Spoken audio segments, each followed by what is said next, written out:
Saya misalnya pajak 10% untuk warung kopi itu kira-kira memberatkan atau Saya gimana? pikir pengangguran itu memang Tapi pada sisi lain kesanggupan pemerintah. harus siap. Jadi tanggung jawab provinsi ini bukan saja tanggung jawab Kota Banda Aceh loh. Ya, Ini ya, juga ya. Subscribe, like, dan nyalakan loncengnya. Saya lihat baliho Abang banyak sekali di Banda Aceh. Jadi jelas sekarang naik caleg ya. InsyaAllah. Sudah partai apa dan nomor urut berapa? Alhamdulillah kita di tahun 2024 ke depan juga menyalurkan kembali di partai yang sama, yaitu Partai Amanat Nasional nomor urut 1. Miseri. Dapil Syakwala. Dapil Kecamatan Siakuala dan Kecamatan Oleh-Karing. 19 Gampung. Sebelah kampung. Bang, ini ada pertanyaan satu. Pertanyaan barangkali yang mesti Abang jawab ya. Misalnya kalau ada pertanyaan ke apa? Konstituen. Misalnya apa alasan misalnya ke saya misalnya ya.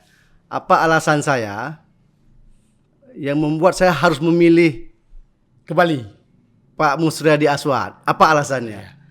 Sebenarnya semua anggota dan juga calon legislatif kan ingin melegalitaskan diri kepada masyarakat agar memilih dia atau siapa dan sebagainya. Saya pikir inilah merupakan sebuah konteks di dalam perpolitikan. Tentunya semua orang kan meyakinkan diri sendiri. Begitu juga dengan saya. Kenapa saya harus dipilih? Itu kan pertanyaannya. Ya. Yang pertama saya pikir saya juga selama saya di DPR dan terpilih di tahun 2019 sampai dengan 2024 itu di Kecamatan Siakuala dan Oleh-Karing di Dapil 3 itu dari Partai Amanat Nasional. Tentunya juga kemarin saya di nomor urut 2. Jadi alhamdulillah kita mengalahkan potensial yang sangat luar biasa. Pertama kita mengalahkan incumbent 2 periode. Dan yang kedua kita mengalahkan senior di Partai Amanat Nasional. Dan yang ketiga kita juga mengalahkan pengusaha yang ada di Banda Aceh. Kita di nomor 4. Kalau kita lihat dalam konteks secara adat, saya nggak terpilih. Karena Tapi kenapa juga terpilih? jauh dibandingkan dengan orang lain. Apakah secara finansial dan sebagainya. Mungkin salah Jadi satu alasan konkret kenapa misalnya saya pikir alasan konkret kami dipilih harus yang pertama memilih. adalah kembali dipilih ini melihat rekam jejak kita. Sebenarnya di DPR itu kan ada 3 fungsi itu yang harus itu dimainkan oleh semua anggota DPR. Dan juga alhamdulillah selama kita 4 tahun di DPR banyak produk-produk dan juga fungsi-fungsi itu kita mainkan. Yang pertama adalah saya pikir kalau kita lihat dari fungsi legislasi. Dan alhamdulillah respon masyarakat sangat banyak. Salah satunya adalah kita mencoba itu di saat saya di 2019 sampai sekarang itu menjadi ketua Komisi 1. Kami menginisiatif yang namanya Kanun Pemilihan Kecil Serentak. Yang itu hari ini memberikan dampak positif terhadap pesta demokrasi tingkat pemerintahan kampung. Yang kedua adalah kami menginisiatifkan itu tentang Kanun Pemerintahan Mukim. Itu yang terbengkalai. Tapi kami bisa lakukan itu. Dan juga kita menginisiatif yang namanya Kanun P4GN, yaitu tentang narkoba. ya. Dan juga kita menginisiatif tentang Kanun Penyelenggaraan Perpustakaan. Sekarang kita lagi godok yaitu Kanun Pembangunan Kepemudaan Kota Banda Aceh. Dan masih diusul di badan legislasi itu Kanun Perlindungan Anak dan Perempuan. Tentu Kanun-kanun itu inisiatif siapa? Inisiatif DPR atau inisiatif ini semua SKPD? inisiatif DPR. Tentunya ini bukan saja peran kami sendiri, peran daripada juga badan legislasi dan juga kami di komisi. Artinya ini kan sebuah nilai yang sangat luar biasa kami pikir bahwa di saat fungsi legislasi itu bisa dimainkan oleh anggota DPR dan juga badan legislasi dan juga di komisi. Ini kan potensi luar biasa bahwa kita punya prestasi betul. Itu yang pertama. Yang kedua adalah kenapa saya layak dipilih. Yang pertama banyak program-program proyek yang saya lakukan. Apa itu? Ya, itu harus jelas tuh apa? Yang pertama adalah saya pikir saya di tahun 2019 sampai dengan 2024 ke depan itu sudah 4 ambulan Gampung itu telah kita advokasi sehingga itu menjadi sebuah milik masyarakat. Oh, ambulan itu langsung menjadi milik masyarakat. Masyarakat, Kampung apa saja? Yang pertama adalah Gampung Pangoraya. Pangoraya. Itu adalah sekarang sudah dihibahkan ke Gampung. Itu merupakan program pokok-pokok pikiran kita atau program aspirasi kita. Setelah itu Gampung Ili, Kecamatan Oleh-Karing. Yang ketiga, yang ini mau disalurkan yaitu Gampung Pangodea, Kecamatan Oleh-Karing. Dan di 2024 itu di Gampung Doi, Kecamatan Oleh-Karing. Ini kan sangat luar biasa kami pikir, bahwa kita mampu memberikan sebuah hal yang sangat positif pada masyarakat. Itu yang pertama. Yang kedua adalah banyak pembangunan rumah duafa. Ya. Baik itu menjadi sebuah pokok-pokok pikiran kita atau program yang kita advokasi. Ya, Baik itu melalui Dinas Perumahan dan Pemukiman atau Betumal. Dan alhamdulillah luar biasa positif. Sudah berapa disupport? Hampir puluhan. Dan Itu untuk kecamatan Siakola dan Oleh-Karing. ya? Siakola dan Oleh-Karing. Dan juga daerah-daerah. Daerah juga kita bantu. Berapa daerah yang Daerah kita support? bantu walaupun dia tidak signifikan. Itu pembangunan rehab daerah dan sebagainya. Dan juga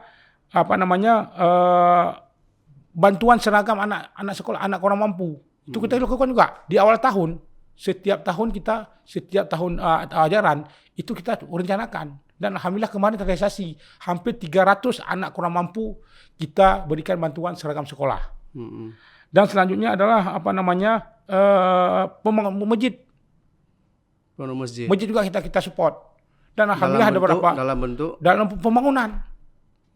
Rehab dan juga pembangunan lanjutan dan sebagainya. Dan alhamdulillah di 2024 ke depan kita juga nggak saya sebutkan di daerah mana. Kita juga alokasikan 500 juta itu untuk pembangunan lanjutan masjid.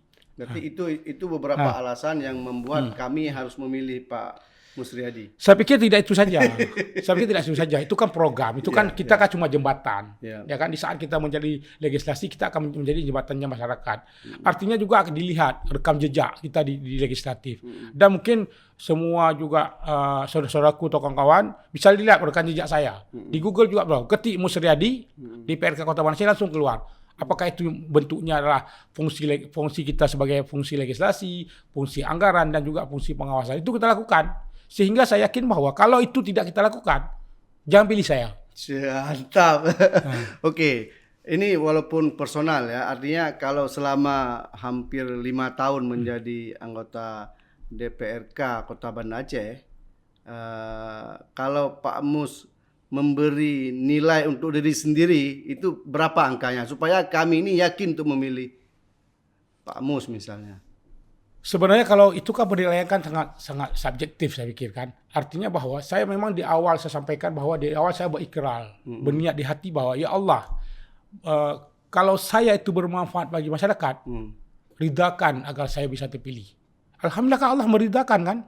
Bahwa niat kita tulus ikhlas. Begitu juga di 2024. Kita lebih penting bahwa meminta ridha Allah, bukan ridha manusia. Ya kan?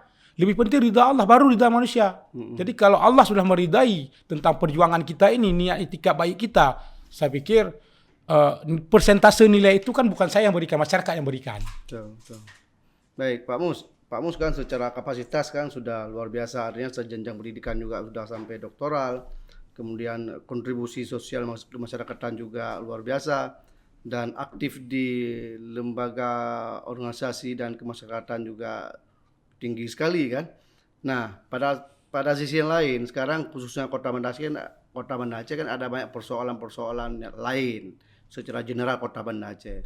Dalam posisi Pak Mus sekarang sebagai calon legislatif untuk periode ke depan, apa masukan supaya Kota Banda Aceh ini betul-betul menjadi kota yang mendapat PAD lebih tinggi, kemudian pada sisi kesejahteraan masyarakatnya juga meningkat, dan jangan lupa Pak Mus, Kota Banda Aceh ini kan kota sejarah sebenarnya. Ya, betul. Artinya beberapa bagian itu apa pikiran-pikiran Pak Mus ke depan supaya Kota Banda Aceh ini betul-betul menjadi kota yang berdaya saing? Sebenarnya kalau menurut saya bahwa masyarakat sekarang yang perlulah pelayanan dasar sebenarnya.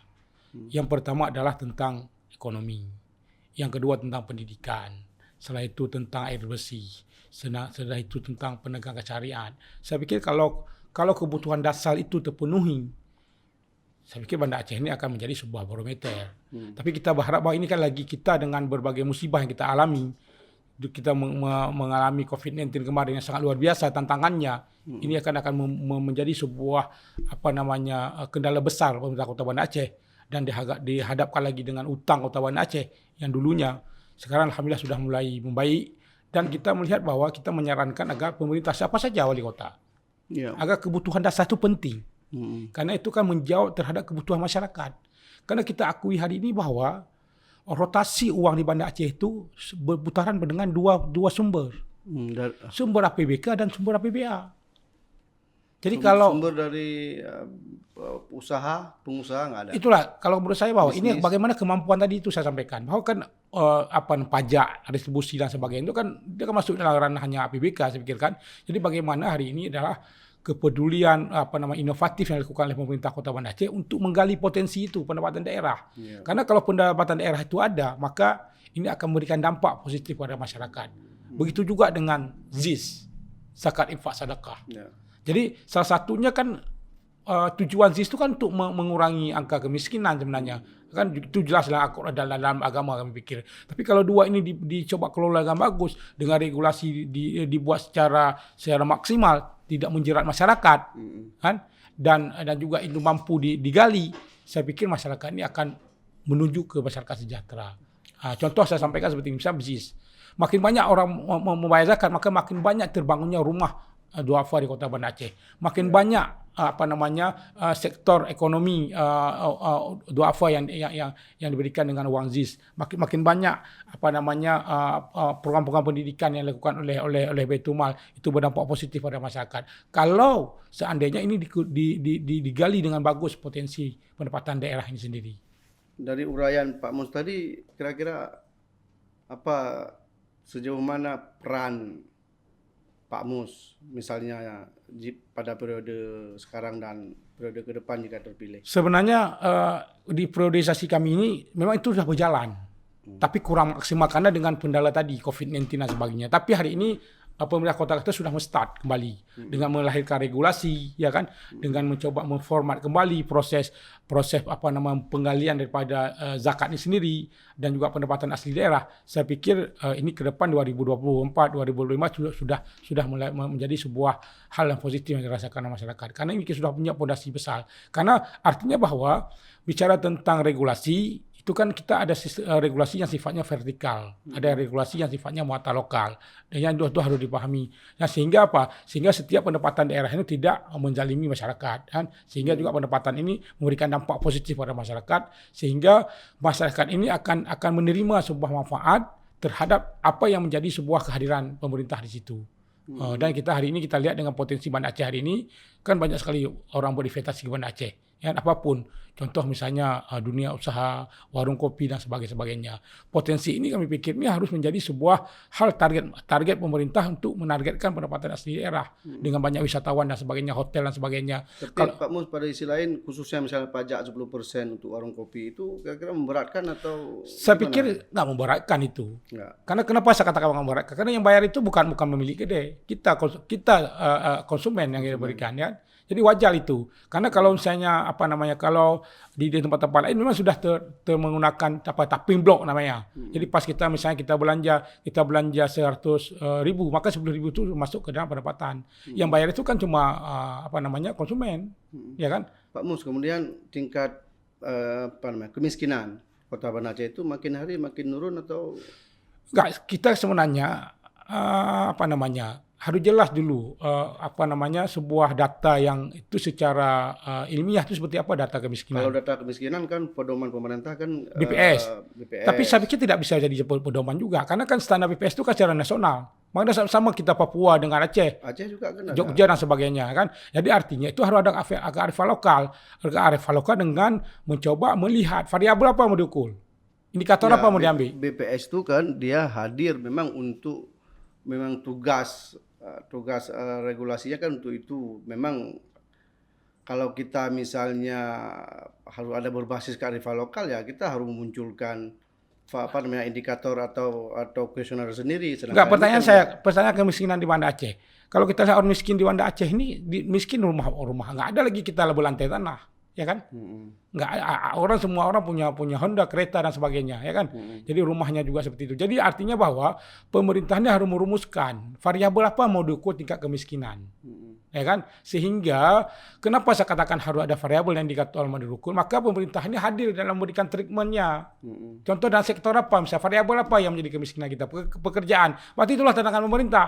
Betul. Ya Dan, kan? dan tingkat pengangguran tertinggi Kota Banda Aceh. Ya itu betul. Jadi artinya pengangguran Kota Banda Aceh ini kan, Banda Aceh ini kan merupakan ibu kota provinsi, ya kan, barometer. Jadi artinya bahwa mobilisasi ke Banda Aceh itu sangat banyak.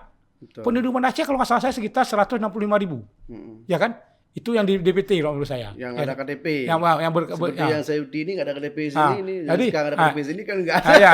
Ya artinya saya sampaikan bahwa mobilisasi lebih tinggi. Mobilisasinya dari Aceh Besar, dari PD, dari Sabang, dari Lamno, mobilisasi setiap hari. Jadi orangnya ke Banda Aceh ini sebenarnya itu memang harus idealnya ke ibu kota ini adalah untuk mencari lapangan kerja. Ya kan? Jadi pengangguran itu memang Tapi pada sisi lain kesanggupan pemerintah. harus siap. Jadi tanggung jawab provinsi ini bukan saja tanggung jawab Kota Banda Aceh loh. Ini juga tanggung jawab provinsi. Ya kan? Jadi kalau dibebankan untuk Kota Banda Aceh nggak mampu memikir bahwa bagaimana dengan satu kabupaten kota, satu provinsi ini mampu untuk menampung ke 23 kabupaten kota ini yang ada di Banda Aceh. Jadi kalau sinergitas itu dibangun, saya pikir itu akan menjadi sebuah dampak positif dan akan berkembang sistem ekonomi kita di Kota Banda Aceh. Karena putaran uang itu kalau menurut saya, putaran uang setiap tahun di Aceh ini, yang paling banyak itu di Banda Aceh. Banda Aceh ya. Ya kan hampir berapa? Hampir 50% katakanlah. 50% itu tersebar di kabupaten kota. Jadi potensi inilah harus di peluang dan potensi dan peluang inilah harus menjadi sebuah jawaban terhadap apakah itu pengangguran, ya kan, pengusaha, orang investasi dan sebagainya putaran uang.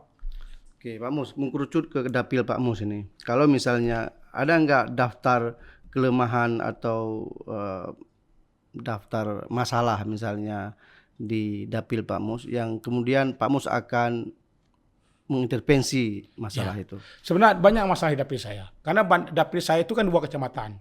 Jiah Kola dan Lekaring. Sebenarnya banyak kita suarakan. Sudah bisa dilihat di Google kah atau di mana di media online dan sebagainya. Saya yang lebih fokus sebenarnya di awal 2 tahun saya dilantik. Saya pikir saya tetap terus memperjuangkan simpang 7 Lekaring. Tetapi itu sebenarnya bukan ranah kita, ranahnya provinsi. Karena itu jalan provinsi. Tapi kita dengan sikap kita mencoba mengadvokasi itu dan sampai hari ini belum selesai.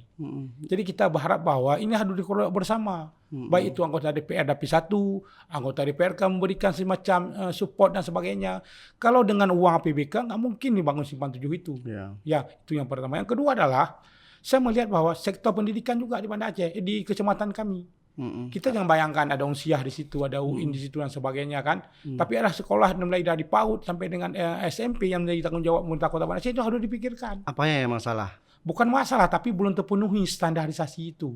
Standarisasi pendidikan, apakah itu prasarananya, ya mutunya, ya kan dan sebagainya. Dan artinya bahwa yang kami merupakan wakil rakyat di dapil ini, kami sering menyuarakan, sering kami kunjungkan sekolah. Tapi khusus sekolah Pak Mus, ini menarik dan diskusi. Sekolah terutama dapil Pak Mus itu sepertinya kalau sekolah swasta itu mulai dari PAUD sampai dengan SMA bagus-bagus ya. Misalnya yang swasta, yang masalah kan di negeri. Yang negeri malah ada rombel dulunya 3, sekarang jadi 2. Nah, itu barangkali butuh atensi bahwa bukan sekolah untuk swasta yang ini, tapi sekolah negeri yang bagaimana kita membangun pelayanan dan budaya yang baik ya. Itulah kalau kita lihat dengan eksistensi sekarang antara sekolah investasi swasta dan investasi pemerintah itu jauh beda kan pikir. Bahwa gini, kalau 2 kecamatan ini, kecamatan Lekaring itu kan orang masuk itu hampir 40% dari pribumi. Jadi mereka kan mencari sesuatu pendidikan, karena pendidikan ini kan puasan pelanggan, puasan orang tua kan. Otomatis begitu juga investasi pendidikan itu muncul banyak di kecamatan kita. Sehingga okelah orang-orang punya uang bisa nyekolahkan anak di sekolah Islam terpadu atau di boarding dan sebagainya. Orang-orang miskin ya kan mau tak mau ke sekolah swasta. Itulah menurut saya gayung bersambut inilah harus menjadi sebuah tantangannya pemerintah Kota Banda Aceh dalam hal ini Dinas Pendidikan. Supaya mereka sekolah itu cukup rombel. Dan supaya sekolah negeri itu kembali menjadi sekolah favorit. Favorit ya. Kalau dulu kan kita punya kita sekolah dulu, ada sekolah favorit ya kan. Sekolah kita mau sekolah favorit A, favorit B. Walaupun hari ini tidak ada di sekolah unggul dan sekolah favorit, tapi bagaimana peran pemerintah itu hadir? Apakah dengan hadirnya tentang sumber daya gurunya, prasarana pendidikannya, apakah kurikulum wata lokalnya dan sebagainya. Ini harus dilahirkan. Sehingga apa? Kepuasan pelanggan tadi itu kan orang tua. Kalau orang tua adalah sudah memuaskan dalam sektor pendidikan, maka berlomba-lomba mengkampanyekan sekolah itu kepada masyarakat lain. Kita nggak bisa menghilangkan bahwa hari ini investasi swasta. Kita bangga hari ini Banda Aceh dengan hadirnya banyak investasi swasta pendidikan. Karena itu menjamin mutu pendidikan. Jadi jangan sekolah pemerintah kita biarkan seperti saja, itu salah kami pikir. Oke, Pak Mus masih di Komisi 1 sekarang? Saya suka Komisi 4 bidang pendidikan. Oh, tapi sebelumnya Komisi 1 ya? Dulu Komisi 1, sekarang Komisi 4 bidang pendidikan, kesehatan, syariat Islam. Dan pemberdayaan perempuan. Jadi dan itu sumber dasar. Sumber masalah di situ, kebutuhan dasar. Masyarakat komplainnya ke kita. Iya. Jadi tanyakan kita ada masalah, tanyakan kita pendidikan, kesehatan dan sebagainya kan, puskesmas dan sebagainya, perlindungan anak dan perempuan dan sebagainya. Tapi sebagai penghubung aspirasi masyarakat kan disampaikan. Ya kita terus sampaikan. Karena prinsip saya adalah saya kalau ada masalah disampaikan itu saya harus advokasi terus walaupun itu belum terjawab dengan di tahun ini atau sekarang dan sebagainya. Tugas kita itu kan rakyat, anggota DPR ini sebagai pemerintahan tangan rakyat, kita sebagai jembatan menghubungkan antara masyarakat dengan pemerintah. Yang mungkin pemerintah belum mengakses hal-hal yang belum mereka ketahui. Dengan hadirnya anggota DPR maka lebih mudah saya pikir. Bukan akselerasi tapi mempermudah informasi. Iya. Pak Mus, ini terakhir barangkali. Apa yang mesti dikampanyekan? Ya kan? Apa yang mesti dikampanyekan supaya saya ini walaupun saya bukan warga dapil Pak Mus di Ulekaring dan Syahkuala, tapi supaya saya ini yakin memilih Pak Mus. Kami kira udah dari awal kami sampaikan bahwa saya kalau menurut Bapak Ibu sekalian dan juga saudaraku semua, kalau seandainya melihat track record saya tidak jelas di 4 tahun ini, jangan pilih saya. Jadi jangan melihat dari media ini juga saya sampaikan harus pilih saya, tapi dilihat dulu track record saya selama 4 tahun itu. Kalau menurut Bapak Ibu sekalian, itu misalnya saya layak untuk dipilih, saya mohon doa dan untuk dipilih. Baik. Dan saya akan lakukan tentang apa yang menjadi sebuah tupoksi saya. Dan insya Allah kita buktikan itu. Dan mungkin dengan upaya-upaya kita, karena perjuangan kita itu belum berakhir. Betul. Dan artinya bahwa anggota DPR ini juga awal dari sebuah perjuangan. Jadi dengan kita bisa membantu masyarakat, kita bisa membantu advokasi masyarakat, tentunya ada nilai positif dan kepuasan batin yang kita miliki. Sehingga dengan hadir kita di tengah-tengah masyarakat bisa memberikan dampak positif dan hal-hal yang bermanfaat bagi masyarakat. Ini terakhir dari saya. Pak Mus sebelumnya kan aktivis sosial kemasyarakatan, bukan ujungnya kan ke masyarakat juga. Yeah. Kemudian jadi pengajar di sebuah universitas kan ke masyarakat juga. Sekarang sedang dan akan kembali ke DPRK Kota. Nah, yang mana yang nikmat di antara tiga ini? Saya pikir kalau batin saya ya, ini saya sampaikan. Sebenarnya saya kalau nikmat ya, sampai saat ini saya belum nikmat menjadi anggota DPR. Kenapa? Karena kalau saya lihat secara kos nggak ada apa-apanya. Tapi saya intinya bahwa kalau saya sudah bisa membantu masyarakat, kepuasan batin yang saya rasakan. Oke, sip. Kalau minta uang nggak ada mas saya. Oke, situ aja. Ya. Makasih Pak Mus. Ya. Assalamualaikum warahmatullahi wabarakatuh. Jika video ini bermanfaat untuk Anda, silakan subscribe, like, dan nyalakan loncengnya.